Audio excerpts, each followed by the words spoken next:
সম্প্রতি আলোচিত এক নারীকে গণধর্ষণের অভিযোগ ঘিরে তৈরি হয়েছে রহস্যের ঘন কুয়াশা। প্রথম দিন থেকেই ভুক্তভোগীর দুই ধরনের বক্তব্য, সামাজিক যোগাযোগ মাধ্যমে তুমুল প্রতিক্রিয়া আর তদন্তে বারবার নতুন তথ্য। সব মিলিয়ে ঘটনায় দেখা দেয় জটিলতা। কেন এই ভিন্নতা? সবকিছু কি সত্যি, নাকি এটি ছিল কেবলই প্রতারণা?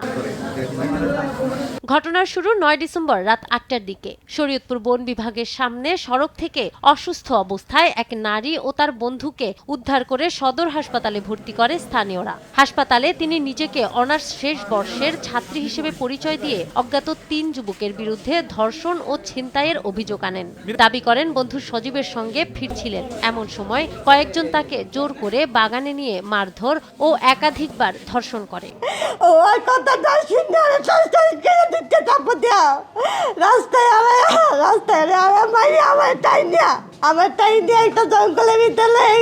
চার-পাঁচজন লোক আসছে, আমার ডাক দিল, ভাই এদিকে আসো, শুনে দাও। পরে রাস্তার ওই জায়গায় দাঁড়ায় রয়েছি। বলার পরে আমি কই, কি ভাইয়া কিছু বলবেন? ওই সময় আমার গলা আর মুখ ধরে আমাকে সাইডে নিয়ে গেছে, মানে আমার চোখ মুখ সব লাইকা ফেলছে। আমি বা চিকুর দিব বা কোনো কিছু করবো এরকম কোনো সিস্টেম ছিল না। ওর হাতে ছুরি মরি ছিল, আবার ব্লেড ছিল অনেকের হাতে ছুরি, এসব ছিল। পরদিন দেশ টিভির অনুসন্ধানে বেরিয়ে আসে অন্য তথ্য।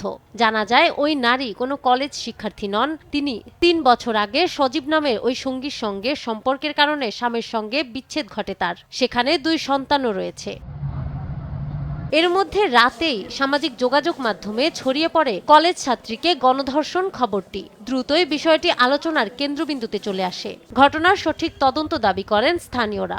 যে অবিচারটা হয়েছে বা গণধর্ষণের একটা অভিযোগ উঠছে, এটা যদি সত্য হয় তাহলে যেন এই অভিযুক্ত যারা আছে, যারা এটার সাথে সংশ্লিষ্ট আছে, তাদের যেন শাস্তির আওতায় আনা হয়। তাই যদি মেয়ের সাথে অন্যায় হয়ে থাকে তাহলে সুষ্ঠু তদন্ত করে বিচার হোক। সঠিক এবং যেই অভিযুক্ত, যে অপরাধী, তার জন্য বিচার কার্য যেন করা হয়। ওই মেয়েটার বিচার প্রাপ্তিতে যতটুকু সহায়তা প্রয়োজন হয়, আমাদের যার জায়গা থেকে যতটুকু দেওয়া সম্ভব আমরা যেন অতটুকু দেই।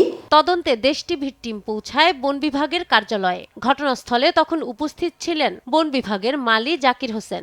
এই রাস্তার মাথায় দেখি যে দুটা ছেলে, একটা ছেলেকে নিয়ে ওই ছেলেটা কান্না করতেছে, দুটা ছেলের কাছে মানে অনাই বিনয় করতেছে। ঘটনা কি এটা আমাদের বলেও নাই। দেখি যে ওই মুখ পেঁচাই রয়েছে।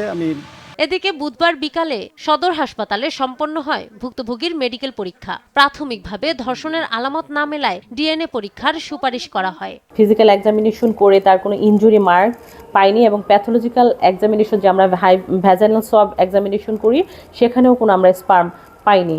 আমরা ফাইনাল ডিএনএ রিপোর্টটা আসলে তখন আমরা ফাইনাল অপিনিয়নটা দিতে পারবো রেপ হয়েছিল কি হয়নি। বুধবার সকালে পুলিশের ঊর্ধ্বতন কর্মকর্তারা ঘটনাস্থল পরিদর্শন করেন। ভুক্তভোগীর পরস্পর বিরোধী বক্তব্য তদন্তকে জটিল করে তুলেছে বলে জানিয়েছে পুলিশ। বৃহস্পতিবার সকালে ভুক্তভোগী অভিযুক্ত মারুফ খান সহ অজ্ঞাত 10 জনের বিরুদ্ধে মামলা করেন। পরে মারুফের 4 সহযোগীকে আটক করে পুলিশ। আটকের সময় সাংবাদিকদের হুমকিও দেয় অভিযুক্তরা। জন্য অপেক্ষা করতেছিল, কিন্তু এখান থেকে তাকে বন বিভাগের এই যে আড়ালে নিয়ে গেছে, এখানে অনেক লোকই ছিল, তার সাথে একজনে খারাপ করছে, সেটাই সে উল্লেখ করছে। আর বাকি 10-12 জন দাঁড়ানো ছিল।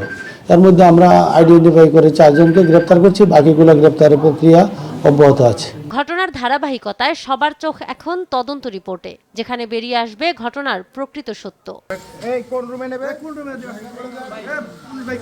নাহার বৃষ্টি, নিউজ ডেস্ক, দেশ টিভি।